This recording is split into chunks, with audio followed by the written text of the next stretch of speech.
பெருசா செஞ்சாதான் உலகம் வந்து நம்மளை பார்க்கும் அப்படின்ற மாதிரி நம்ம வந்து நிறைய நேரத்தில் நம்ம மைண்டில் வச்சுட்டு இருக்கிறனால, இந்த சின்ன விஷயம் தானே இது எப்படிங்க அப்படின்னு சொல்லி நம்ம வந்து அதை வந்து குறைத்து மதிப்பீட கூடவே கூடாது.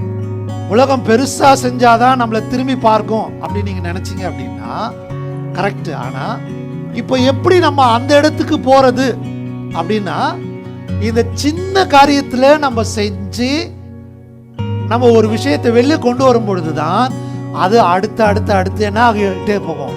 அது ப்ராசஸ்ல அது அடுத்து அடுத்து போய் போய் போய் போய் என்ன ஆகும், ஒரு பெரிய காரியத்தை செய்யும்படிக்கு தேவன் நமக்கு ஒரு இடத்துல கொண்டு வந்து நிப்பாட்டுவார். நாம் சேவிக்கிற தேவன், நாம் ஆராதிக்கிற தேவன் மிகவும் பெரியவர்.